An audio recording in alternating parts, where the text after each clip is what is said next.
አንድ አምላክ በሚሆን በአብ በወልድ በመንፈስ ቅዱስ ስም መስከረም 16 በዚች ቀን የጌታችን ኢየሱስ ክርስቶስ መቃብርና መቃብር ላይ ቤተክርስቲያን የታነጸችበትና የተቀደሰችበት ነው። ደግሞም በኢየሩሳሌም ሀገር ንግሥት እሌኒ የገለጠቻቸው የከበሩ ቦታዎች ሁሉ የተሰሩበትና የከበረበት ሆነ። ይህም እንዲህ ነው። ልጇ ቆስጠንጢኖስ በነገሰ ጊዜ በ25 ቅዱሳን የሆኑ 315 አባቶች በኒቅያ ከተማ ከተሰበሰቡ በኋላ ቅድስት እሌኒ እንዲህ አለች። ልጄ ሆይ እኔ ወደ ቅድስት ሀገር ኢየሩሳሌም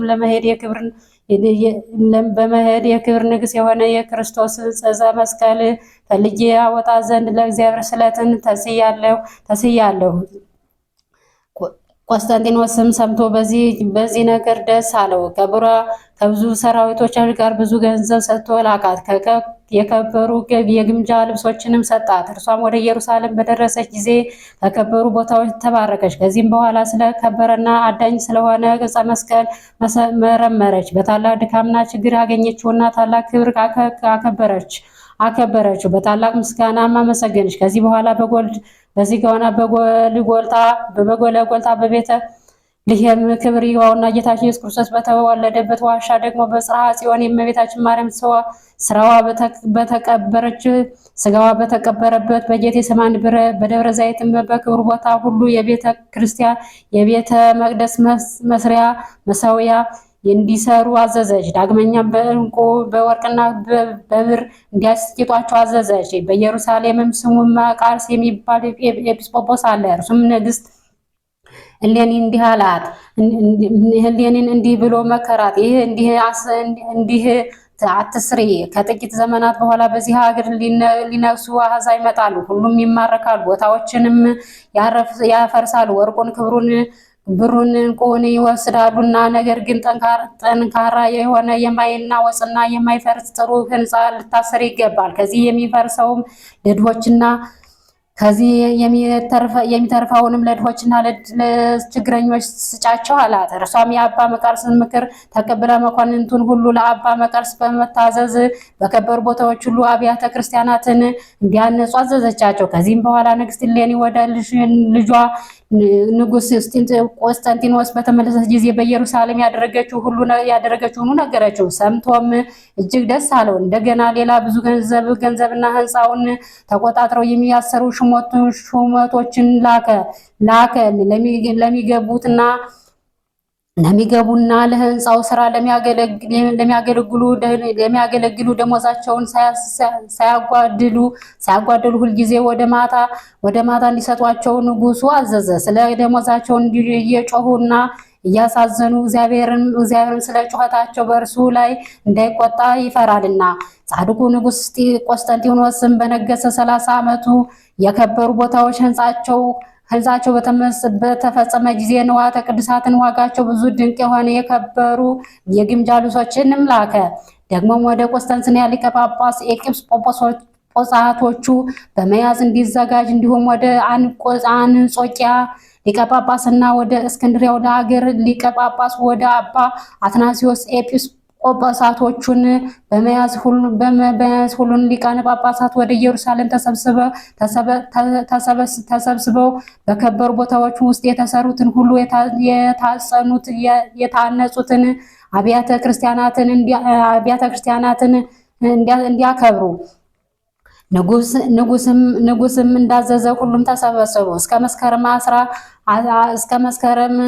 እስከ መስከረም ወር 16 ቀን ኑሮ በዚች ቀን ሁሉንም አብያተ ክርስቲያናት መሰዊያቸውንም ካከብረዋቸው የቁርባን ቅዳሴንም ቀድሰው ለመናን ስጋውና ደሙን አቀበሉ። በዚችም ቀን ከቶ እንደነርሱ ሆኖ የሚያውቅ ታላቅ ደስታ ሆነ። የከበረ መስቀልን በመክሸካ በዚያ በከበሩ ቦታዎች ዞሩ።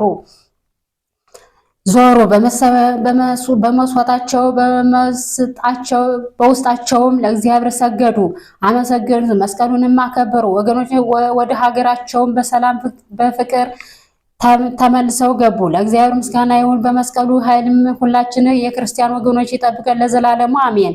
በዚች ቀን በፋርስ ንጉሥ አሜኖሶር እጅ ተማርኮ ወደ ነነዌ ሀገር የተወሰደ ከንፍታሌም ነገድ የባኤል ልጅ ጦቢት አረፈ። ይህም ጻድቅ ጦቢት በሕይወቱ ዘመን ሁሉ እውነትና ቅን በሆነ ሕግ ጸንቶ የሚኖር ነው። ከወገኖቹም ጋር ከመማረኩ በፊት ለችግረኞች ብዙ መጽዋዕትን ይሰጥ ነበር። ብዙ ጊዜም የበጎችን ጠጉርና ከእህሉ ከስሩ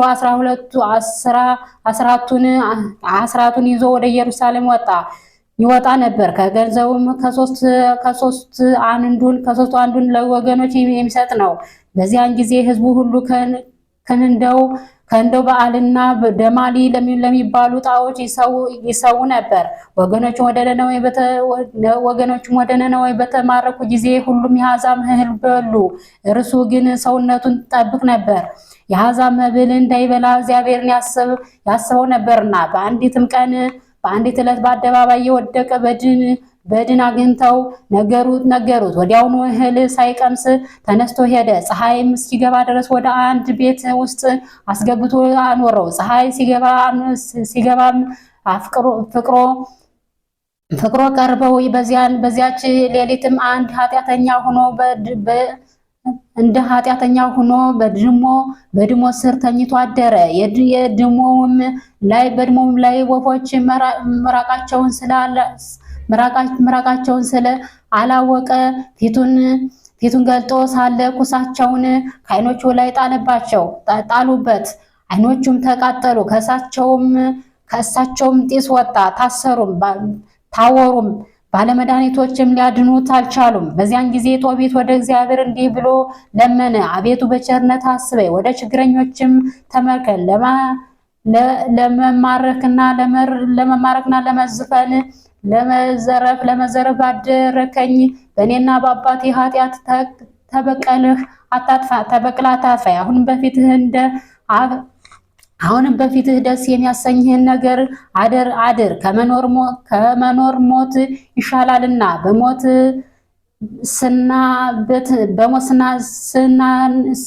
እሰናበት ዘንድ አፈርም ሆን ዘንድ ነፍሴን የሚቀበል መልአክን አዘዘ።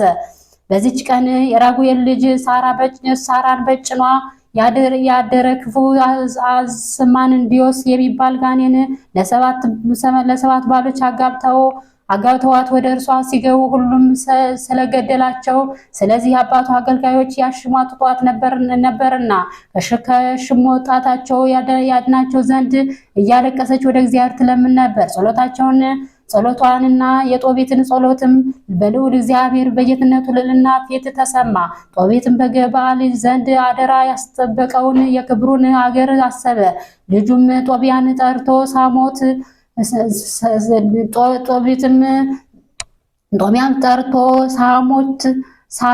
ሳልሞት በግባል ዘንድ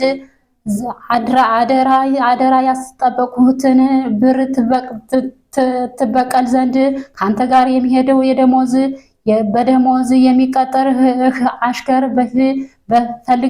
ፈልግህ አለው። ጦቢያም አባቴ ሆይ ያዘዝከኝን ሁሉ አደርግልሃለሁ አለው። ከዚያም በኋላ አሽከር ሊፈልግ ሄደ። ቅዱስ ሩፋኤልም አሽከር በሚሆን ሰው አምሳል አገኘው። እርሱም ከጦቢያ ጋር መጣ። እሱም አዛሪያ ነኝ አለ።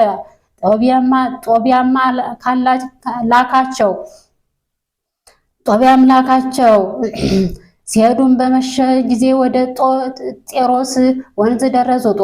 ጦቢያም ገላውን ይታጠብ ዘንድ ወረደ። ታላቅ ሳርም ሊወጣው ተወረወረ። ፋሩስም ጦቢያን አሳየው።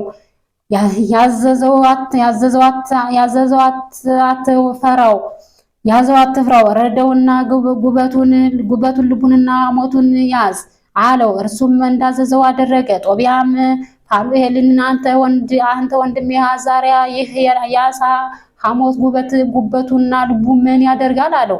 አዛርያም የተባለ መልአክ እንዲህ ብሎ መለሰለት፣ ጋኔን ያደረበት ሰው ወንድ ወይንም ሴት ጉልበቱና ልቡን ከደቀቀ ዕጣን